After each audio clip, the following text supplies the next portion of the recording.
1975. It was November 5th.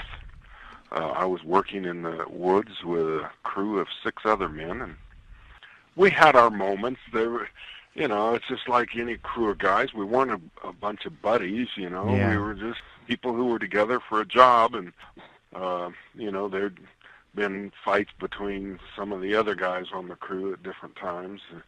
Basically, it was just a crew of guys that were there for the purpose of work. So, a lot of people, were shocked that the crew wasn't more heroic, when I was hit. It's perfectly understandable, even had we been buddies, them seeing what had happened to me and thinking that it had killed me, it was completely understandable that they would, take Right. off because they were next. Under the circumstances, it was a very terrifying experience. And see, in the movie, it kind of gave the impression that, it was a long drive home and everybody was getting kind of drowsy. But the truth was, we'd just barely been physically working hard, and so we weren't sleepy. Our minds were, pretty keen because of the recent physical exercise, It was deer hunting season, and we'd been hearing a few shots in the distance. So it wasn't, it's much of a stretch to think, well, the light was probably maybe some deer hunters camped out there. But then, it became more evident as longer we looked that the light was coming from higher than where the crest of the ridge would have been. It wasn't like we all immediately started talking about it either. It's just kind of everybody who, was kind of divided up into little conversations that were going on, and then one by one, everybody kind of quit talking and kept looking in the same direction, and people were saying, wondering what that was. So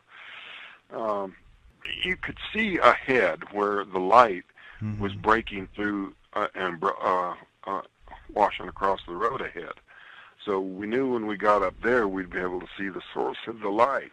And so as soon as we got to where that light was, we could see the craft hovering there. And it was unmistakable. I think it was Alan Dallas yelled out, it's a flying saucer.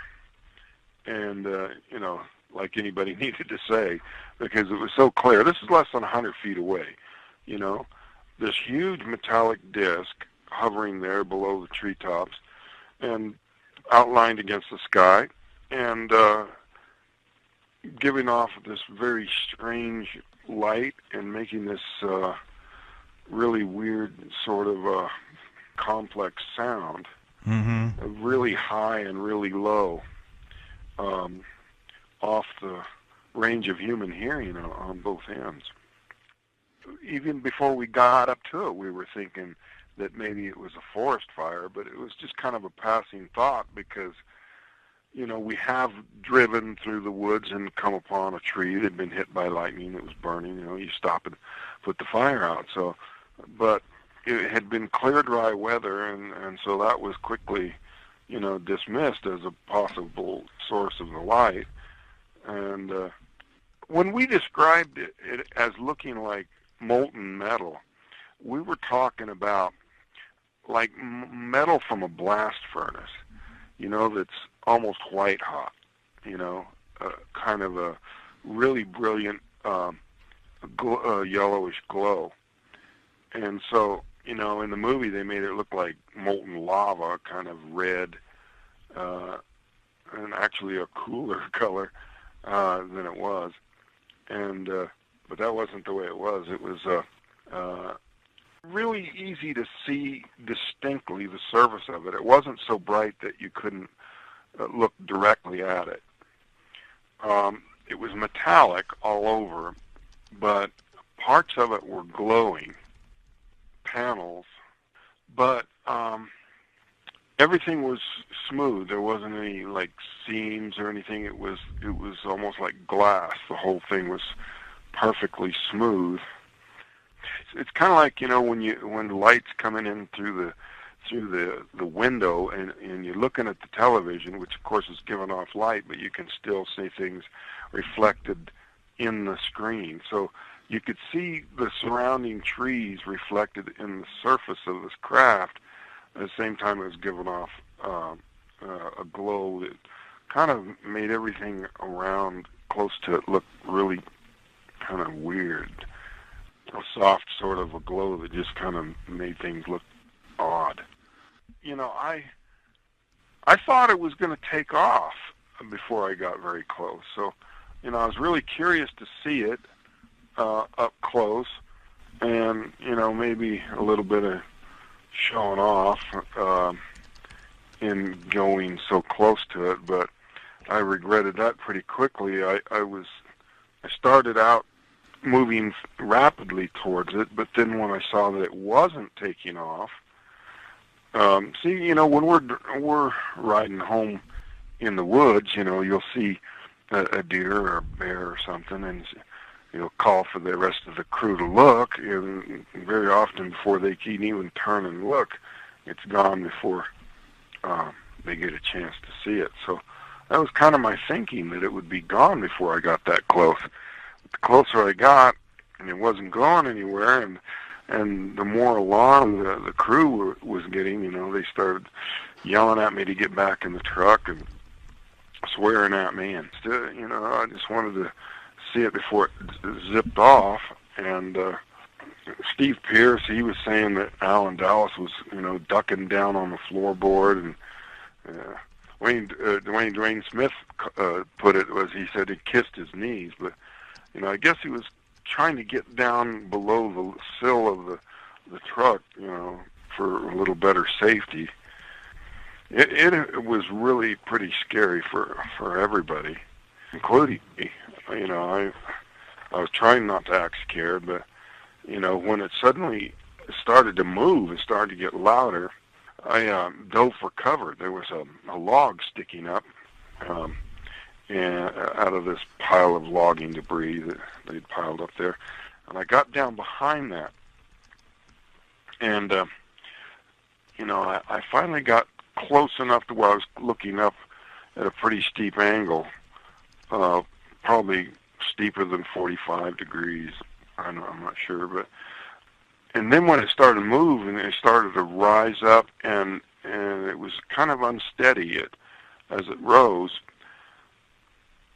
And then the crew were really, you know, in a panic and yelling at me to get away from there. But, you know, I didn't really need to be told. I was figuring out, you know, how am I going to get myself out of this situation? And, you know, it didn't take long to figure out, just jump up and run back to the truck. But when I raised up, at that point, I was closest to the craft. Maybe that triggered something. Whatever happened, as soon as I straightened up, I just felt this numbing shock, kind of like I'd been hit real hard physically, or maybe electrocuted. Dwayne Smith later became an electrician, and he said to him it sounded like high voltage. But, you know, in one of the police interviews, one of the men said it looked like a long blue flame. But whatever it was extremely powerful. You know, Steve Pierce says that he thinks it threw me like 20 feet. Some of the other crewmen say it was like 10 feet, but Steve swears it's 20 because he's out there now talking about this. I hadn't heard from him in like 30 years, and he suddenly started writing. Anyway, it was pretty violent, and you know how Hollywood likes to embellish things. In case they actually kind of played it down. It kind of looks like a spotlight came on, and the actors kind of held there for a second and then tossed back. But the crew said it was more like I'd stepped on a landmine, like a grenade had just gone off and just blew me through the air. And they say the way my body tumbled and the way I hit the ground without defending myself from the fall, that they figured he'd killed me. You know, that they actually yelled at each other, "He killed him, he's dead." When you're out in the woods, there's not that much of a reference. You know, you don't have anything familiar-sized objects to compare it to, but just judged on the size of the clearing later, we figured maybe 25 feet in diameter, which isn't real all that huge, but when you see that thing up close and feel that powerful sound, it really had a very imposing sort of a feel to it. They just panicked and took off, nearly wrecked the truck, trying to put some distance between them and the craft, and they got up a ways, and then they saw some deer hunters, and they went and tried to catch them, hoping that maybe they had some weapons. I guess they finally came to their senses and calmed down a little bit and realized they were going to have to go back and see what happened. And so, you got to give them credit for that, because, in the movie they had it where, when Mike pulled over and said, look, this truck's going back, and anybody that doesn't want to go can wait here, and anybody who wants to go with me can go. In the movie, Mike went back alone, which is just ridiculous, because there's no way that any one of those crews is going to get out and stand alone in the dark out there on that road. Yeah. It might have been pretty apprehensive about returning, but they all went back. And so I got to give them credit for that, because they had every excuse to keep going and straight to the sheriff.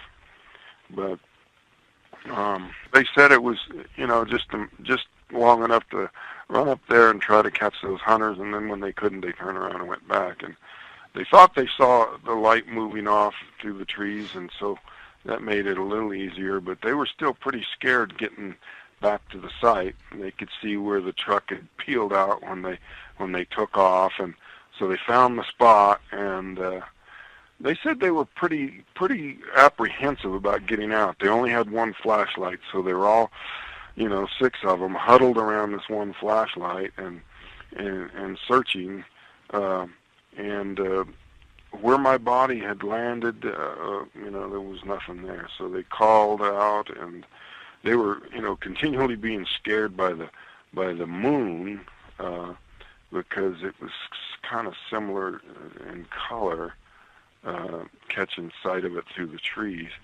as the craft. But it was pretty intense, and at one point, Mike broke down and cried. And of course, right now, Steve Pierce is making a big deal out of that, because he felt so bad about my first book when I wrote about, he was one of the ones that was still crying when they went to the sheriff.